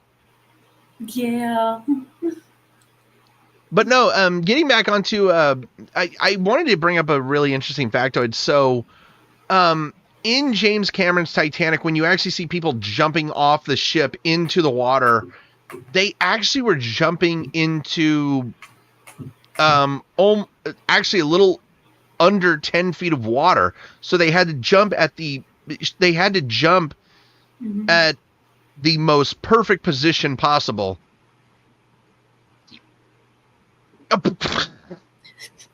It just goes like sailing into the water. They just they literally pushed each other into the water. Yeah. Oh, that's a great. Oh, that shot was haunting. Yep. That old woman just like, ugh, that's haunting as hell.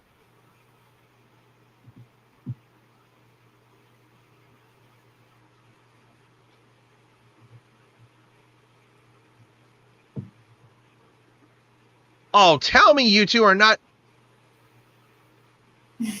Oh my God. Oh. If those two survive on that boat, I'm just going to I'm going to be a little upset. Yeah.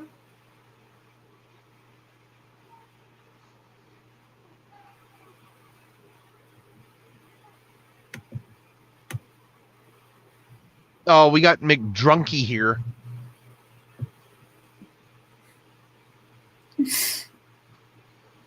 I'm still trying to figure out how he can stand on his two hind legs. And how he hasn't fallen off the ship. I know.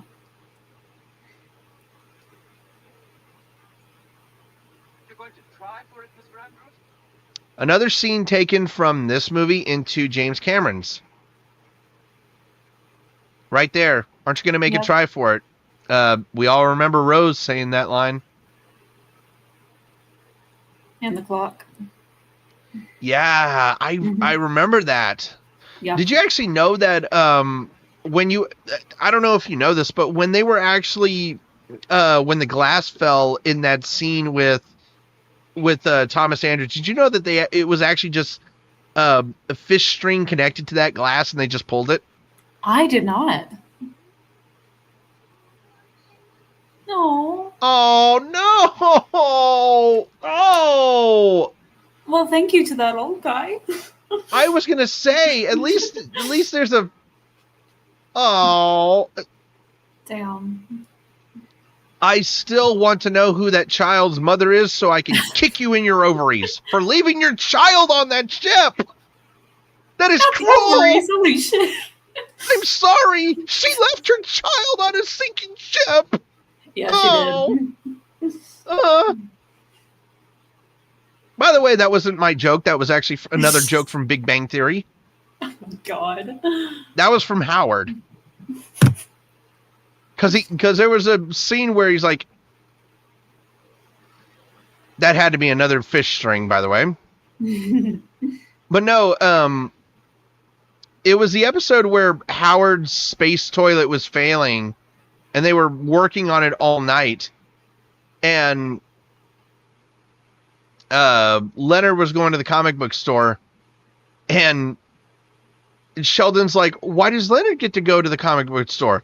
Because he's upset with his situation with Penny, and if I have to hear about it again, I'm going to kick him in his ovaries. Oh, shit. Man. Oh my God. That's a horrible way to go. You get crushed by a freaking engine. Yep. How is this drunken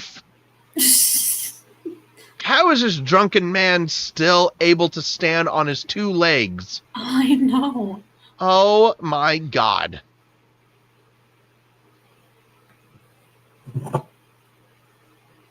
Oh, that must have been, I'll be honest, that must have been terrifying when the lights went out, because it wasn't bright.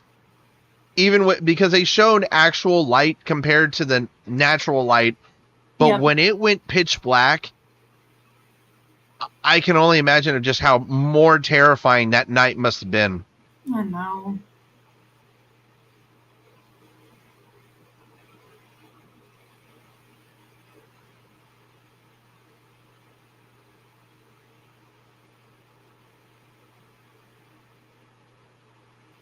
Well, at least we don't have a propeller guy this time.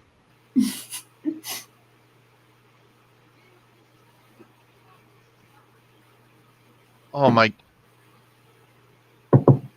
I think that's one of the worst things about this film is that right there is that child being left on the ship. Mm-hmm. Oh. Damn. Jesus Christ. I would, God damn.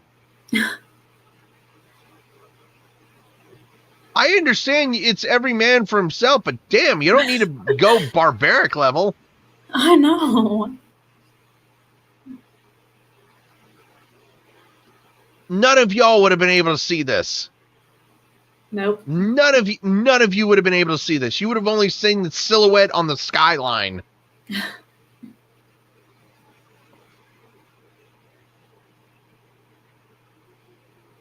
That pool must have been pretty deep for those actors and actresses. Yeah. Eek. Where's Fabrizio? Too soon? Good Lord. Oh, no! Oh, so that... Oh, my God. That's how the couple died? Ew. He went out like Fabrizio. Yikes. I mean... Oh, that's... Oh, my God. I'm going to hell. I'm going to hell for this podcast. Ugh. I'm sorry, but, like... That's how those two... Like, I was wishing that those two... I was saying that those two people are going to die... I had no clue that they were going to get crushed by a funnel. Well, look at that. You manifested it. That's horrible. Oh, my God. Oh, my God. I basically was... I orchestrated it, so I'm part of the reason they're dead. Ugh. Well, I'm Ginger. I don't have a soul. Oh, my God. That's crazy. Okay, how is that? No way that drunken fool. Oh my God.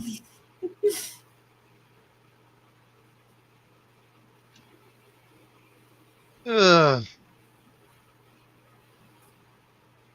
And you know the worst part about it is when Titanic went down, all 700 plus people in those lifeboats for about 20 to 30 minutes had to listen to people scream, and they had to listen as the screaming got quieter and quieter. They had to listen to people die. Yeah. I think that is the most... I'll be honest with you. If I had lived through the sinking and I had to listen to people die for 30 minutes, I don't know. I think nothing really phases me, but I feel like that would absolutely just traumatize the fuck out of me. Especially like knowing that you're gonna live and then just having survivor's guilt. Yep.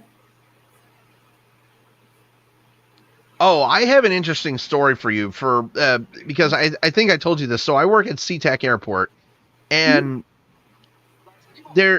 so I've had to deal with two horrible smelling planes before. One actually had pigs on it. Oh. So I had to deal with those pigs pooping and peeing, and that was a horrible smell. You have never smelled a worse smell than death, because I actually had to deal with a plane that had a body on it, and the embalming fluid leaked out. Oh shit. Cass, I'm not trying to traumatize you. The worst smell on this planet is death. Oh my God. Lovely. Very lovely, right? Yeah. Wow. And I get to traumatize you too. Yay! Yay! Hip hip hooray! Hooray.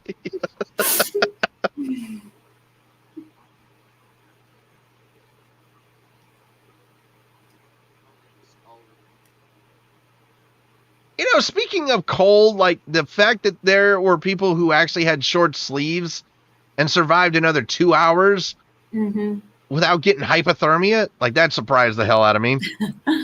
Yeah.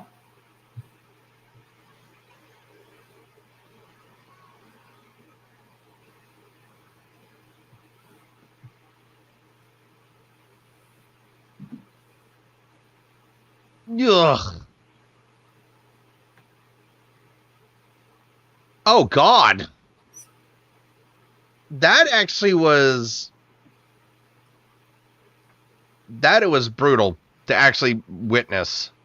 The dude climbing up and then he just suddenly dies. Yeah. Yikes.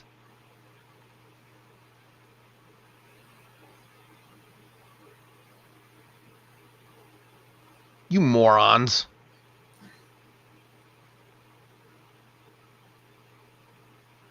That is an interesting way that they communicated through that now. Mm-hmm.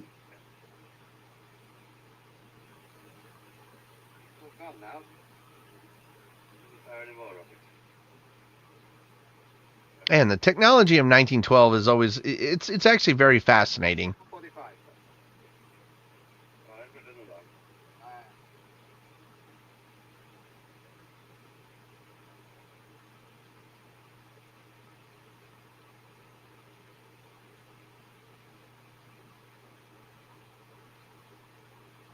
Oh, ugh. I will be honest, it's not as traumatizing as James Cameron's when we actually saw the people frozen. Yeah. Oh, God, that dude is barefoot. You want to talk? Oh, my God, you want to talk about getting frostbite? Oh, my God, Regis Philbin actually got off the ship.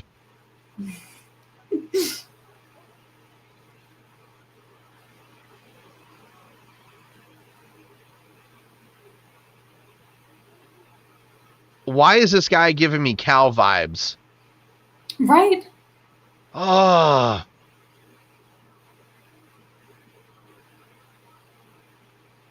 I was going to say, don't swim away.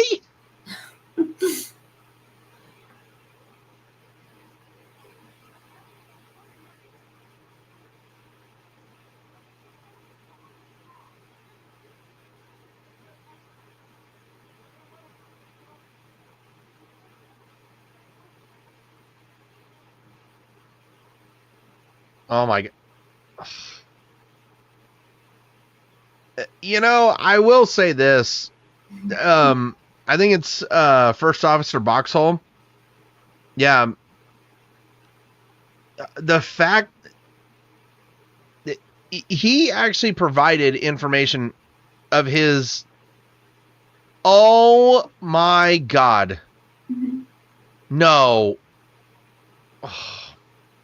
Yeah.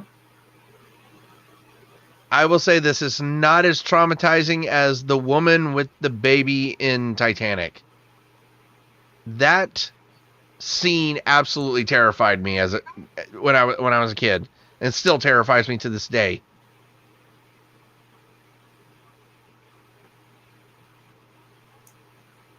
That guy is about to go.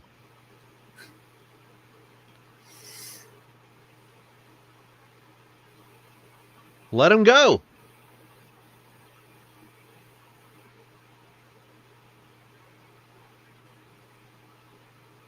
I was going to say, like, to be truthfully honest, like, there's no point in holding on to a dead guy.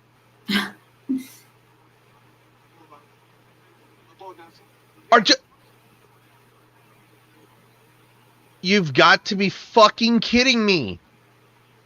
It's the drunk. Mm-hmm. What did I say, Cassie, earlier? God looks out for drunks and fools. Yay. That son of a bitch. But no, I mean, I'm just thinking about like what Commander Boxhall had to go through that night. And oh my gosh. I just can't imagine what those people went through that night. And it's really traumatic to think about it. Because it really was survival of the fittest at this point. Mm-hmm.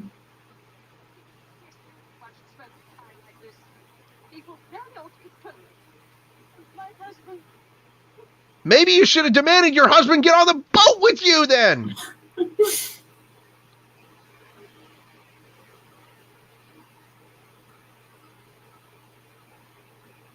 Oh, you bitch. With your... I don't... God damn it. That woman with that ceramic pig. Oh, God. Ugh. She thinks the song from the ceramic pig's going to solve it all. Ugh. Slow ahead. Wait. Dead ahead, sir.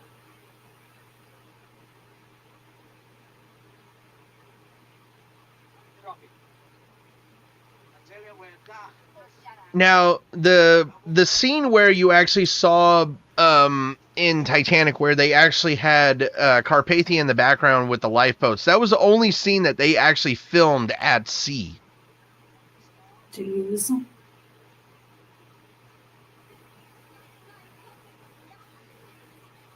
Did he say lightning? You're saying that lightning was going to happen on a cloudless night? You stupid asshole. Yeah.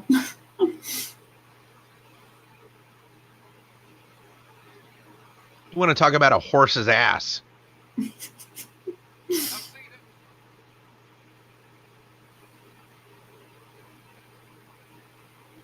Oh, damn, lady's lighting her hat on fire too.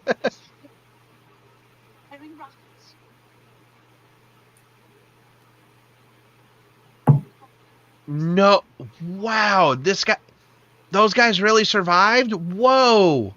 Damn. It's been a while since I've seen a Night to Remember. Like, just... He's gone. Yeah. Ugh. Jesus.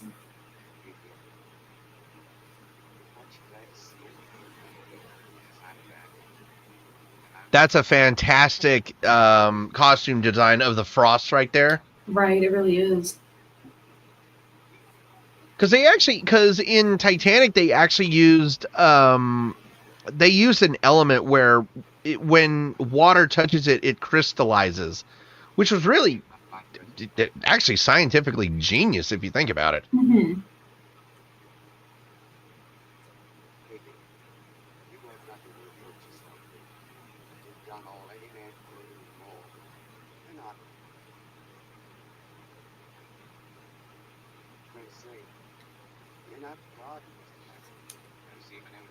Oh, that's Officer Lightoller. Okay, my fault.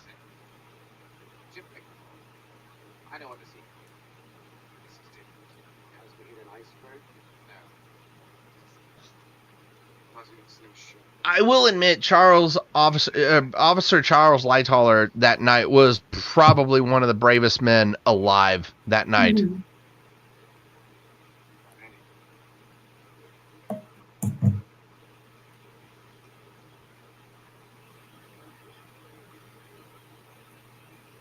Great shot of Carpathia right there. Great footage of Carpathia. Mighty God, of all mercy, thee thine unworthy servant, do give thee most humble and hearty thanks for all thy goodness and loving kindness to us and to all men, particularly to those who desire now to offer up their praises and thanksgiving. Can't believe those third class passengers survived though. But I'm actually a little begassed by that. Mm-hmm. Because everybody in third class that we wanted to survive in Titanic, they all died. Yep. Ugh. us sent new sense of all thy mercies, that our hearts may be unfeignedly thankful, and that we show forth thy praise, not only without it, but in our lives, by giving up ourselves to thy service, and by walking before thee in holiness and righteousness. So many people are going to have PTSD after this. Yeah. To whom with thee and the Holy Ghost be all honor and glory, world without end. Go ahead and talk for a little bit, Cassie. I got to go silent here for about a minute. Well, it looks like the movie's about to wrap up.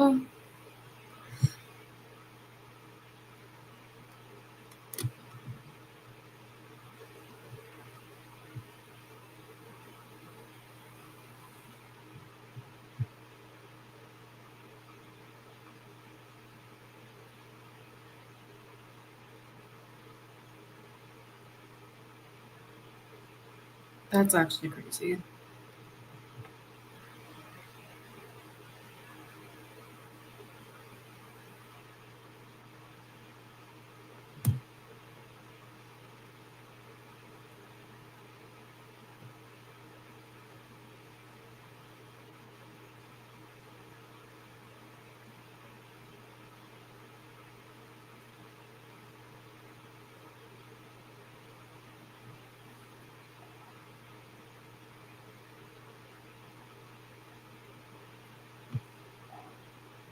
Wow.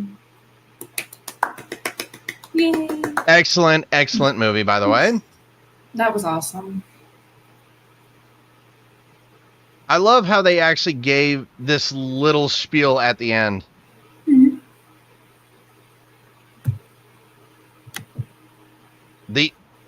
That was a great shot for the end, by the way. It really was.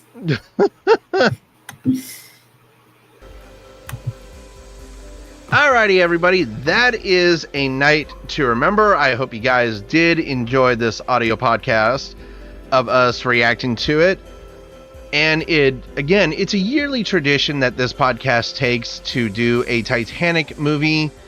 And thankfully, we haven't got on to Raise the Titanic or Titanic 2 or Titanic 666.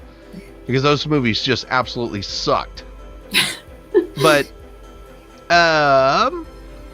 I do hope you guys did enjoy listening to us react to this. Cassie, what'd you think of this movie?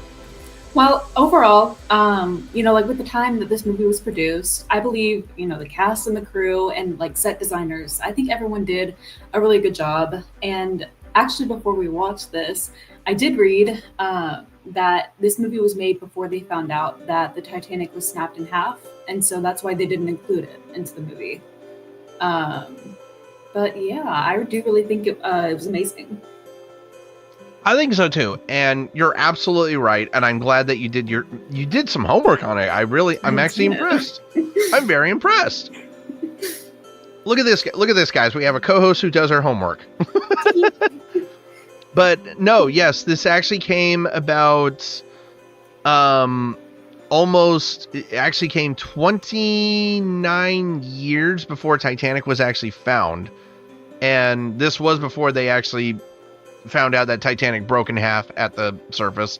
But all in all, this was an absolutely fantastic movie to watch. This was an absolutely fantastic Titanic film. And historical accurate wise, it was one of the best.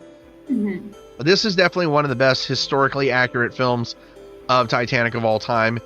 And there were some scenes that bothered me. There were some scenes that definitely got me. And if I have to give this movie a score, and Cassie's going to give her score here in a second, I need to give this movie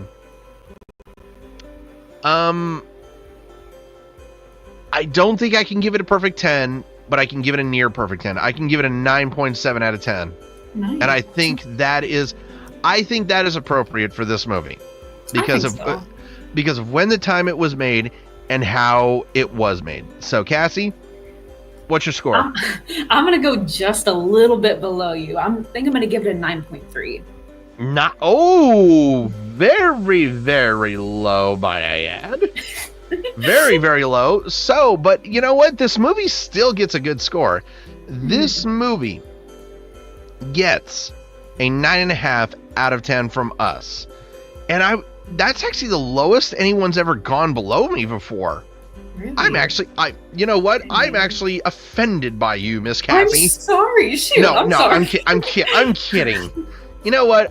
This is the best part about this podcast is that we get to discuss this so many times. And one of the biggest controversies, though, of all time on this podcast was when I gave Back to the Future a perfect 10 and Anika gave it a 9.7 out of 10.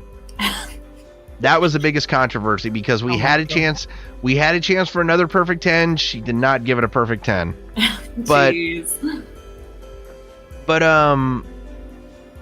we actually have somebody chiming in before we actually get done with this. We have Seth on YouTube chiming in, and they said, I think I saw this movie once when I was little. It kind of scared me, but not because the boat was sinking. It was because I was scared of the way old-time Hollywood sounded. That's fair. That's actually fair. I understand that. That's actually fair. But no, I think 9.5 is actually a good score to give this movie. Because we all know here, when we do Titanic, we already know what the score is going to be. It's going to be a perfect 10. Yeah. We already know that. But with all of that being said, I hope you guys did enjoy this audio reaction podcast. We're going to be back next week for, drumroll please, or actually no, telegraph please. Had to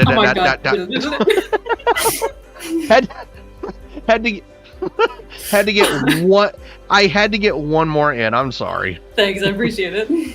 Anyway, I hope you guys do tune in next week because we will be finishing the Sonic the Hedgehog trilogy.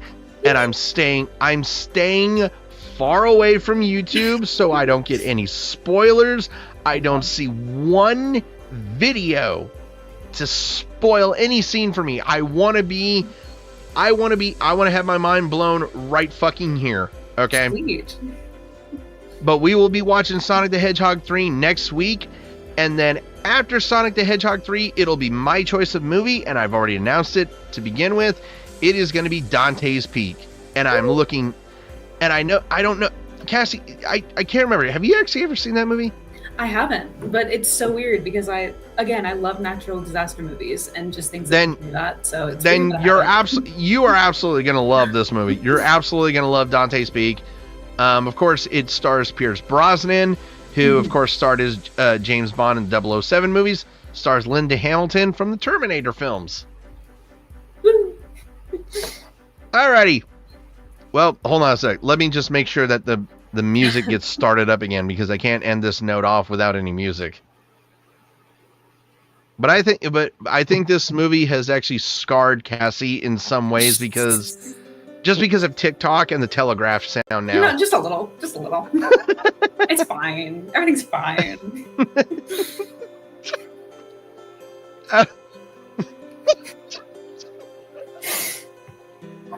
Oh my gosh. Alrighty, guys. It is time we get out of here. Like I said, join us next Wednesday for Sonic the Hedgehog 3.